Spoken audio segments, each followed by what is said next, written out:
नबी फरमाते हैं हदीस के अंदर कि हौज़े कौसर पे मैं बैठा हुआ हूँगा, ला यरिदन्ना अलैया क़वामुन, एक कौम आएगी, मेरी उम्मत के कुछ लोग आएंगे पानी पीने के लिए, आरिफुहुम व यारिफूननी, मैं भी उन्हें पहचान लूँगा, वो भी मुझे पहचान लेंगे।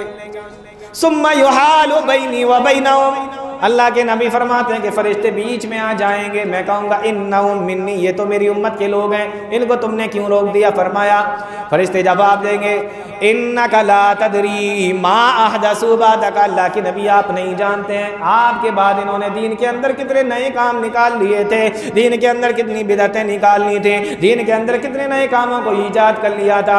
प्यारे नबी फरमाते हैं फ़ाक़ूलु सुहक़न सुहक़न लिमन गय्यर बादी, मैं ये बात सुनने के बाद कहूँगा दूर हो जाओ, यहाँ से दूर ले जाओ, इन लोगों को मेरी नजरों के सामने से हटा दो। अल्लाह के नबी सल्लल्लाहु अलैहि वसल्लम फरमाते हैं मा तरक्तु शैअन युक़र्रिबुकुम इलल्लाहि, हर वो चीज़ जो तुम्हें अल्लाह से करीब कर सकती है, क़द अमरतुकुम बिही, मैंने तुम्हें उसका हुक्म दे दिया है, और हर वो चीज़ जो तुम्हें अल्लाह से दूर कर सकती है और तुम्हें जहन्नम के करीब कर सकती है, क़द नहैतुकुम, हमने उससे तुम्हें मना भी कर दिया है। कोई चीज़ अल्लाह के नबी सल्लल्लाहु अलैहि वसल्लम ने छोड़ी नहीं है, सारी चीज़ें प्यारे नबी सल्लल्लाहु अलैहि वसल्लम ने बता दी।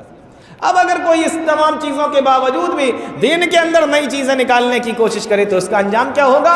सहाबी रसूल बयान फरमाते हैं काना रसूलुल्लाह सल्लल्लाहु अलैहि वसल्लम इज़ा खतबा, अल्लाह के नबी जब भी खुतबा दिया करते थे, ये बिदअत इतनी ख़तरनाक चीज़ है, गौर से सुनो मुसलमानों, इतनी ख़तरनाक चीज़ है। कान रसूलुल्लाही, अल्लाह के नबी सल्लल्लाहु अलैहि वसल्लम जब भी खुतबा दिया करते थे, आप खुतबे में वाज़ नसीहत करते और साथ में सहाबी रसूल फरमाते हैं यक़ूल, अल्लाह के नबी सल्लल्लाहु अलैहि वसल्लम ये जुमले ज़रूर फरमाया करते थे। कौन से जुमले फरमाया? इन्ना खैरल हदीस किताबुल्लाह, बेशक सबसे बेहतरीन बात अल्लाह रब्बुल आलमीन की किताब की बात है। व खैरल हुदा हुदा मुहम्मदिन सल्लल्लाहु अलैहि वसल्लम, और सबसे बेहतरीन तरीक़ा मुहम्मद रसूलुल्लाह सल्लल्लाहु अलैहि वसल्लम का तरीक़ा है। व शर्रल उमूरि मुहदसातुहा, और सबसे बदतरीन चीज़, सबसे बदतरीन बात दीन के अंदर नई चीज़ निकालना है। व कुल्लु मुहदसतिन बिदा, और हर निकाली हुई चीज़ बिदअत है। व कुल्लु दलालतिन फिन्नार, और हर गुमराही जहन्नम में ले जाने वाली है। हर खुतबे में अल्लाह के नबी सल्लल्लाहु अलैहि वसल्लम क्यों डरा रहे हैं, क्यों समझा रहे हैं, क्यों बचा रहे हैं? क्योंकि प्यारे नबी सल्लल्लाहु अलैहि वसल्लम को मालूम है कि बिदअत कितनी खतरनाक चीज़ है। हज़रत अब्दुल्ला इब्न उमर रज़ी अल्लाह ताला अन्हु की एक हदीस आपको सुनाता हूँ। सारी चीज़ें बताऊँगा, बात बहुत लंबी होती चली जाएगी, मुझे और भी चीज़ों का जिक्र करना है। अब्दुल्ला इब्न उमर रज़ी अल्लाह ताला बैठे हुए हैं, बराबर में एक आदमी बैठा हुआ है। हदीस के अंदर आया कि उसको छींक आई, हज़रत अब्दुल्ला इब्न उमर के बराबर में है और उसको छींक आई। जब उस आदमी ने छींका तो कहता है अल्हम्दुलिल्लाह वस्सलातु वस्सलामु अला रसूलिल्लाह, अल्हम्दुलिल्लाह वस्सलातु वस्सलामु अला रसूलिल्लाह। तो छींक आई तो क्या कहना चाहिए? अल्हम्दुलिल्लाह कहना चाहिए। उसने क्या बढ़ा दिया? वस्सलातु वस्सलामु अला रसूलिल्लाह बढ़ा दिया। अच्छा, ये वस्सलातु वस्सलामु अला रसूलिल्लाह क्या चीज़ है? ये नबी पर दुरूदी तो है, प्यारे नबी सल्लल्लाहु अलैहि वसल्लम पर दुरूदी तो है। तो नबी सल्लल्लाहु अलैहि वसल्लम के ऊपर दुरूद पढ़ना चाहिए कि नहीं? बेशक पढ़ना चाहिए, इसमें किसी को क्या शक हो सकता है? नबी पर दुरूद पढ़ना चाहिए, उसने बढ़ा दिया। हज़रत अब्दुल्ला इब्न उमर ने मना किया। हज़रत अब्दुल्ला इब्न उमर कहते हैं लैसा हाकज़ा अल्लमना रसूलुल्लाह सल्लल्लाहु अलैहि वसल्लम, अल्लाह के नबी सल्लल्लाहु अलैहि वसल्लम ने हमें इस दुआ को इस तरीक़े से नहीं सिखाया। हम नबी के ज़माने में ये दुआ इस तरीक़े से नहीं पढ़ा करते थे। हम तो नबी के ज़माने में जब किसी को छींक आती थी तो अल्हम्दुलिल्लाह कहा करते थे। आपने उसको वस्सलातु वस्सलामु अला रसूलिल्लाह बढ़ाने पर डांटा और मना करा।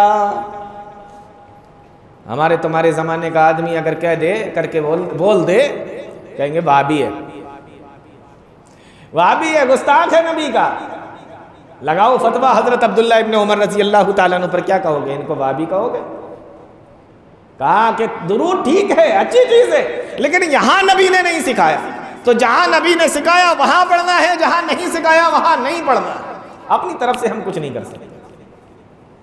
कूफा की मस्जिद है, हजरत अबू मूसा अशअरी रजी अल्लाह ताला अन्हु फजर की नमाज पढ़ने के लिए मस्जिद के अंदर आए। कूफा की जामा मस्जिद है। आज आप भी इतनी बड़ी मस्जिद के अंदर बैठे हुए, अब सोचो कि उस जमाने में कूफा की जामा मस्जिद क्या आलम होगा मस्जिद का। हजरत अबू मूसा अशअरी, कितना बड़ा नबी का सहाबी है। हजरत अबू मूसा अशअरी रजी अल्लाह ताला अन्हु नमाज पढ़ने के लिए आए। क्या देखते हैं, मस्जिद के अंदर हल्के बने हुए हैं, लोग हल्के बनाकर बैठे हुए हैं और उनके हाथ में कंकरियां हैं। उसमें से एक आदमी कहता है 100 मरतबा सुभान अल्लाह कहो, सब्बिहू मिअतन फयुसब्बिहूना मिअतन, तो सब लोग 100 मरतबा सुभान अल्लाह कहते हैं। फिर वो कहता है कि 100 मरतबा अल्लाहु अकबर कहो, तो सब लोग 100 मरतबा अल्लाहु अकबर कहते हैं। फिर वो कहता है 100 मरतबा ला इलाहा इल्लल्लाह कहो, तो 100 मरतबा सारे लोग ला इलाहा इल्लल्लाह कहते हैं। अब मूसा अशअरी ने देखा, मस्जिद से वापस हो गए और सीधे गए अब्दुल्लाह इब्न मसूद रजी अल्लाह ताला अन्हु के घर पे, जो उसी कूफा के अंदर रहते हैं और उसी मस्जिद के अंदर वो भी नमाज पढ़ते हैं। दरवाजे पर पहुंचे, दरवाजा खटखटाया, आवाज लगाई, क्या अब्दुल्ला इब्न मसूद नमाज के लिए निकल चुके हैं? कहा नहीं नहीं, मस्जिद में अभी नहीं गए हैं, घर में ही हैं। कहा कौन? कहा मैं अबू मूसा अशअरी। वो बाहर निकले, दुआ सलाम हुआ। कहा क्या हुआ, कैसे आना हुआ? कहा राइतु फिल मस्जिदी, मैं मस्जिद में नमाज पढ़ने के लिए गया था, मैंने देखा वहां पर कि लोग बैठे हुए हैं, जुलूसन हिलकन यंतज़िरूना फिस्सलाह, फजर की नमाज की जमात का इंतज़ार कर रहे हैं। और मैंने ये भी देखा, उसमें से एक आदमी कहता है कि 100 मरतबा सुभान अल्लाह का, उनके पास में कंकरियाँ हैं, उसी पर वो सुभान अल्लाह पढ़ रहे हैं, उसी पर अल्हम्दुलिल्लाह पढ़ रहे हैं, उसी पर अल्लाहु अकबर पढ़ रहे हैं। एक आदमी कह रहा है 100 बार कहो, फिर 100 बार कहते हैं। दूसरा कहता है 100 बार कहो, फिर से 100 बार कहते हैं। इसी तरीके से पढ़ते जा रहे हैं। रास्ते में दोनों सहाबियों की बात हो रही है। हदीस के अंदर आया, अब्दुल्लाह इब्न मसूद रज़ी अल्लाह ताला अन्हु इस बात पर बड़ा गुस्सा हुए। कूफा की जामा मस्जिद के अंदर आए और आकर कहने लगे मा रआकुम तस्नऊना, ये तुम लोग क्या कर रहे हो, क्या कर रहे हो? कहने लगे ए अब्दुल्लाह बिन मसूद, या अबा अब्दुर्रहमान, ये अब्दुल्लाह बिन मसूद की कुनियत है, अबू अब्दुर्रहमान। कहा है अब्दुल्लाह बिन मसूद, हम यहाँ पर तकबीर तस्बीह और तहलील पढ़ रहे हैं। कहा इस अंदाज में पढ़ रहे हो? कहा इस अंदाज में पढ़ रहे हैं। हजरत अब्दुल्लाह बिन मसूद के अल्फाज सुनो मुसलमानों। फरमाया या उम्मत मोहम्मद वैहकुम, हाय अफसोस तुम्हारी बर्बादी, या उम्मत मोहम्मद, ए मोहम्मदुर रसूलुल्लाह की उम्मत के लोगों, ए मोहम्मदुर रसूलुल्लाह के मानने वालों, हाय तुम्हारी बर्बादी। मा असरा हलाकतकुम, कितनी जल्दी तुम तबाह बर्बाद हो गए, कितनी जल्दी तुम बर्बाद हो गए। हाउलाई सहाबतु नबियुकुम मुतवाफिरूना, देखो नबियों की, नबी के सहाबा की कितनी बड़ी तादाद अभी दुनिया के अंदर मौजूद है। हाज़िही सियाबुहु लम तबला, और अभी तो नबी के कपड़े भी पुराने नहीं हुए। व आनियतुहु लम तुकसर, अभी तो नबी के बर्तन भी नहीं टूटे, और तुम कितनी जल्दी हलाक बर्बाद हो गए। क्यों कह रहे हैं? क्योंकि तुम तस्बीह पढ़ रहे हो, तकबीर पढ़ रहे हो, ला इलाहा इल्लल्लाह भी पढ़ रहे हो, लेकिन तरीक़ा वो नहीं है जो मोहम्मद रसूलुल्लाह सल्लल्लाहु अलैहि वसल्लम का तरीक़ा है। इसलिए तुम कितनी जल्दी बर्बाद हो गए, कितनी जल्दी हलाक हो गए। तुमने तरीक़ा वो निकाला जो दीन के अंदर है ही नहीं, तुमने तरीक़ा वो निकाला जो शरीयत के अंदर है ही नहीं है। इसी को बिदअत कहा जाता है। अब उसमें से एक आदमी कहता है या अबा अब्दुर्रहमान मा अरदना इल्लल खैर, हमारा इरादा तो खैर के अलावा कुछ नहीं है, हमारा इरादा तो नेकी पाने के अलावा कुछ नहीं है, नेकी कमाने के अलावा कुछ नहीं है। फरमाने लगे कम मिन मुरीदिन लिल खैर लन युसीबहु, कितना नेकियों के चाहने वाले ऐसे होते हैं जिनको नेकी मिलती ही नहीं है। तो बिदअत समझ में आ रहा है? लोग इसको दीन समझ कर करते हैं, लेकिन अंजाम क्या होता है कि हकीकत में वो गुनाह कर रहे होते हैं। इसलिए आपने देखा होगा जुमे की नमाज में सूरह गाशिया पढ़ी जाती है। सूरह गाशिया में क्या पढ़ते हैं? आमिलतुन नासिबा, तस्ला नारन हामिया आमिलतुन नासिबा तस्ला नारन हामिया। दुनिया के अंदर बहुत सारे लोग ऐसे होंगे जो अमल कर करके थक गए होंगे, अपने आप को थका लिया होगा। आमिलतुन नासिबा, अमल कर करके थक चुके होंगे। तस्ला नारन हामिया, जब क़यामत का दिन होगा उठाकर उनको जहन्नम के अंदर फेंक दिया जाएगा। कौन से अमल करके थके होंगे? यही बिदअतों वाले। देखते नहीं हो जब कोई महीना इस तरीके का आता है तो कितनी मेहनतें होती हैं।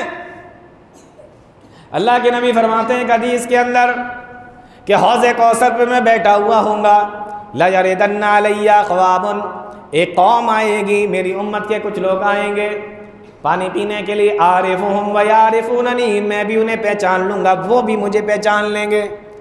सुम्मा युहालु बैनी व बैनहुम, अल्लाह के नबी फरमाते हैं कि फरिश्ते बीच में आ जाएंगे। मैं कहूँगा इन्नहुम मिन्नी, ये तो मेरी उम्मत के लोग हैं, इनको तुमने क्यों रोक दिया? फरमाया, फरिश्ते जवाब देंगे इन्नका ला तदरी मा अहदसु बादका, अल्लाह के नबी आप नहीं जानते हैं आपके बाद इन्होंने दीन के अंदर कितने नए काम निकाल लिए थे, दीन के अंदर कितनी बिदअतें निकाल ली थी, दीन के अंदर कितने नए कामों को ईजाद कर लिया था। प्यारे नबी फरमाते हैं फ़ाक़ूलु सुहक़न सुहक़न लिमन ग़य्यर बादी, मैं ये बात सुनने के बाद कहूँगा दूर हो जाओ, यहाँ से दूर ले जाओ, इन लोगों को मेरी नजरों के सामने से हटा दो। लिमन ग़य्यर बादी, जिन्होंने मेरे बाद मेरे दीन को बदल डाला। किसका अंजाम हो रहा है ये? बोलो, दीन के अंदर नया काम निकालने वालों का। और किस लिए किया? दीन समझ कर किया, दीन समझ कर किया। इससे ज्यादा घाटे में कोई दूसरा शख्स हो सकता है क्या? एक काम भी करे, मेहनत भी करे, टाइम भी लगाए, पैसा भी लगाए, दीन भी समझे और काम दीन का ना हो, और क़यामत के दिन सिवाय अफसोस की और कुछ ना मिलना पड़े। तो दूसरा फितना जिसको हम दीन समझ कर करते हैं वो कौन सा फितना है? बिदअत का फितना। ठीक है ना? तो ये पहला फितना शिर्क का फितना, दूसरा फितना बिदअत का फितना। अब एक तीसरा फितना देखते हैं जो इस वक्त बहुत तेज़ी के साथ में बढ़ता जा रहा है। वो तीसरा फितना क्या है? वो तीसरा फितना कौन सा है? वो तीसरा फितना, बहुत गौर से सुनना, वो तीसरा फितना है सहाबाए किराम के खिलाफ ज़बान दराजी करना। है कि नहीं? बोलो। इस वक्त सहाबाए किराम के खिलाफ कितनी ज़बान दराजियां हो रही हैं। सहाबाए किराम के खिलाफ कितना बोला जा रहा है, कितना इल्ज़ाम लगाया जा रहा है, कितना बुरा कहा जा रहा है, कितना सब व शितम किया जा रहा है। और सहाबाए किराम क्या है? सहाबाए किराम वो जमात, ये वो जमात है कि अहले सुन्नत वल जमात का यह अक़ीदा है, मुत्तफ़िक़ा अक़ीदा है कि अल्लाह ताला के बंदों में अंबिया और रसूलों के बाद अगर सबसे पाकबाज कोई जमात है तो वो किसकी है? बोलो, सहाबाए किराम की जमात है। ये मैं अपनी तरफ से नहीं कह रहा, अभी मैं आपको कुरान और हदीस से इंशाअल्लाह इसको साबित करूंगा। हज़रत अब्दुल्लाह इब्न मसूद का एक कौल सुनिए सहाबा के बारे में, आप कौल सुनेंगे आपका दिल खुश हो जाएगा। क्या फरमाया? इन्नल्लाह नज़र फ़ी क़ुलूबिल इबादी, बेशक अल्लाह ताला ने नज़र फ़ी क़ुलूबिल इबादी, बंदों के दिलों को देखा। नज़र फ़ी क़ुलूबिल इबादी, तमाम बंदों के दिलों को देखा। फ़वजदा क़ल्ब मुहम्मदिन सल्लल्लाहु अलैहि वसल्लम, तमाम बंदों के दिलों को देखने के बाद सबसे बेहतरीन दिल किसका पाया? जनाब मुहम्मदुर रसूलुल्लाह सल्लल्लाहु अलैहि वसल्लम का। किसका दिल सबसे बेहतरीन पाया? नबी सल्लल्लाहु अलैहि वसल्लम का। आगे फरमाते हैं फ़स्तफ़ाहु लिनफ़्सिही, तो अल्लाह ताला ने चुन लिया, वब्तअसहु बिरिसालतिही, और फैसला कर लिया कि इनको नबी बनाकर भेजा जाएगा। हज़रत अब्दुल्लाह बिन मसूद फरमाते हैं सुम्मा नज़र फ़ी क़ुलूबिल इबादी बादा क़ल्बि मुहम्मदिन, फिर मुहम्मदुर रसूलुल्लाह सल्लल्लाहु अलैहि वसल्लम के बाद फिर से अल्लाह ताला ने लोगों के दिलों को देखा। फ़वजदा क़ुलूब असहाबिही खैरा क़ुलूबिल इबाद, तो नबी के दिल के बाद सबसे बेहतरीन दिल अगर किसी का पाया तो मोहम्मद रसूलुल्लाह सल्लल्लाहु अलैहि वसल्लम के साथियों का पाया, सहाबा का पाया। तो अल्लाह ताला ने फजअलहुम वज़रा नबी, फैसला कर लिया कि ये मेरे नबी के साथी बनेंगे, ये मेरे नबी के सहाबा बनेंगे, ये मेरे नबी के वज़ीर बनेंगे, ये मेरे नबी के मुशीर बनेंगे, ये मेरे नबी के दोस्त बनेंगे, ये मेरे नबी के सहाबा बनेंगे। तो समझ में आ रही है बात? ऐसा हो सकता है कि अल्लाह ताला सबसे बेहतरीन दिल जनाब मोहम्मद रसूलुल्लाह सल्लल्लाहु अलैहि वसल्लम का चुने नबी बनाने के लिए और साथी ऐसे ही दे दे? ऐसा हो सकता है? आपकी अक्ल में ये बात बैठ रही है? आ रही है आपकी अक्ल में ये बात? नहीं। आप ये देखें कि जितने भी सहाबा इकराम हैं, आपको कोई शक है कि ये हिदायत पर नहीं थे? शक है आपको? ये सारे के सारे बोलो बोलो हिदायत पर थे कि नहीं थे? सारे सहाबा हिदायत पर। हिदायत पर होना ये बहुत बड़ी बात है, बहुत बड़ी बात है। हम तो हर नमाज में इहदिना सिरातल मुस्तकीम, इहदिना सिरातल मुस्तकीम, इहदिना सिरातल मुस्तकीम दुआ करते ही रहते। करते हैं कि नहीं करते? हिदायत पर होना बहुत बड़ी बात है, लेकिन सहाबा का मामला इससे और एक कदम आगे है। कैसे? सहाबा इकराम सिर्फ हिदायत पर ही नहीं थे, बल्कि सहाबा इकराम के ईमान को अल्लाह ताला ने मेयारे हिदायत भी बनाया है। मेयारे हिदायत किसको कहते हैं?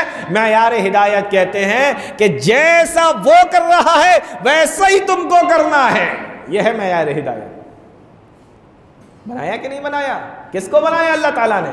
नबी के सहाबा को बनाया। अल्लाह फरमाता है फ़इन आमनू बिमिस्लि मा आमनतुम बिही फ़क़द इहतदौ। ऐ दुनिया के लोगों, अगर तुम इस तरीके से ईमान लाए, अगर तुम्हारा ईमान इस तरीके से हुआ, किस तरीके से? फरमाया मा आमनतुम बिमिस्लि, जिस तरीके से मेरे नबी के सहाबा ईमान लाए हैं, फ़क़द इहतदौ, तो तुम हिदायत पर माने जाओगे। यानी ईमान भी अल्लाह को अगर चाहिए तो कौन सा चाहिए? बोलो बोलो, सहाबा वाला ईमान चाहिए, सहाबा वाला ईमान। और अगर कोई ये सोचे कि नहीं ईमान हो, सहाबा की तरह हो या ना हो, सहाबा की जैसा हो या ना हो, काम चल जाएगा। बोलो नहीं चलेगा ना?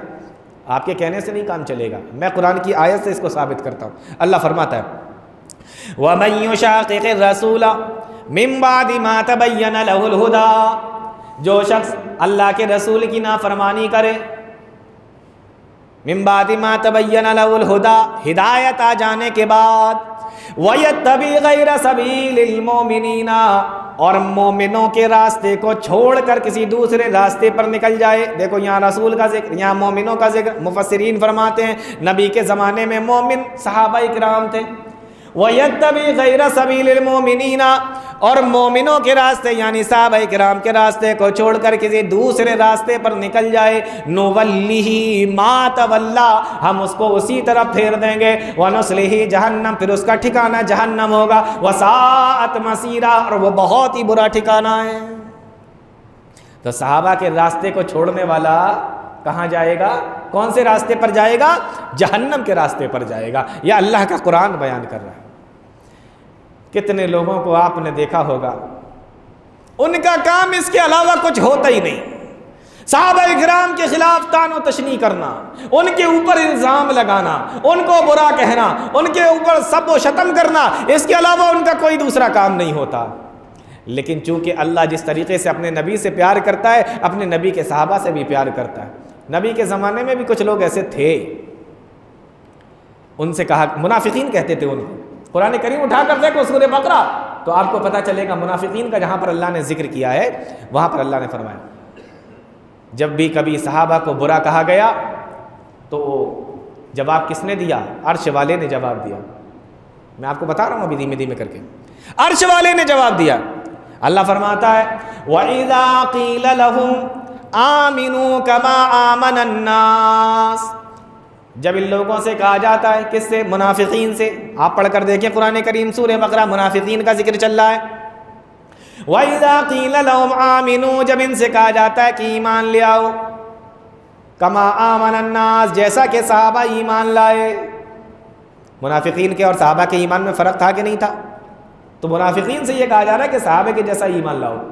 वइज़ा क़ील लहुम आमिनू कमा आमनन नास, जैसे सहाबा ईमान लाए उस तरीके से तुम ईमान लाओ। तो मुनाफिकीन का जवाब था क़ालू अनुमिनु कमा आमन सुफ़हा, जैसे ये बेवकूफ़ लोग ईमान लाए, यानी सहाबा जैसे ये बेवकूफ़ लोग ईमान लाए, क्या हम ऐसे ही ईमान ले आए? अल्लाह ने जब उनकी इस बात को सुना जवाब दिया अला खबरदार इन्नहुम बेशक हुमुस सुफ़हा, यही लोग बेवकूफ़ हैं। सहाबा का दिफा किसने किया? अल्लाह ताला ने किया। जिसने जबान खोली सहाबा इकराम के खिलाफ, अर्श वाले ने उसका जवाब दिया। और अल्लाह की कसम, हमारा तो ये ईमान है कि हमारी पूरी जिंदगी की सारी उम्र की नमाजें, रोजे, हज, उम्रे, सखावतें, तिलावतें, ये सारी की सारी चीज़ें प्यारे नबी सल्लल्लाहु अलैहि वसल्लम की सहाबा की ज़िंदगी के एक लम्हे का भी मुकाबला बोलो नहीं कर सकती। आपकी इबादतें कर सकती हैं मुकाबला है ना? धीमे बोलना है ना आप लोग, तो मुझे लगा कि शायद आपको ये गुमान हो कि नहीं हमारी तो कर लेंगे। एक लम्हे का मुकाबला नहीं कर सकती। ये हैं वो सहाबा इकराम। प्यारे नबी सल्लल्लाहु अलैहि वसल्लम ने फरमाया था, एक हदीस है, अल्लाह के नबी फरमाते हैं ला तसुब्बु असहाबी, मेरे सहाबा को बुरा ना कहो, मेरे सहाबा को गाली ना दो। फवल्लज़ी नफ्सी बियदी, कसम उस ज़ात की जिसके कब्ज़े में मेरी जान है। अल्लाह की कसम खाकर मोहम्मद रसूलुल्लाह सल्लल्लाहु अलैहि वसल्लम बता रहे हैं, क्या फरमाते हैं? लौ अन्ना अहदकुम अनफ़क़ा मिस्ल उहुदिन ज़हबन मा बलग़ मुद्दा अहदिहिम वला नसीफ़हु। अल्लाह की कसम खाकर अल्लाह के नबी फरमाते हैं कि अगर तुम उहुद पहाड़ के बराबर सोना अल्लाह के रास्ते में खर्च कर दोगे और मेरे किसी सहाबी ने एक मुद या आधा मुद अल्लाह के रास्ते में जो भी खर्च किया होगा, गल्ला खर्च किया होगा, तो तुम्हारा वो सोने का पहाड़ उसका मुकाबला नहीं कर सकता। मुद जानते हैं आप किसको कहते हैं? उलमा ने लिखा है कि आप ऐसे हाथ भरिए और हाथ में जितना गल्ला आ जाए दोनों हाथों में, इसको कहते हैं एक मुद। प्यारे नबी फरमाते हैं मुद्दा अहदिहिम वला नसीफहु, एक मुद या आधे मुद के बराबर भी मुकाबला नहीं कर सकते। गोया के मालूम यह हुआ कि ये आधा मुद हम लोग हैं और सहाबा क्या है? सोने का पहाड़ है।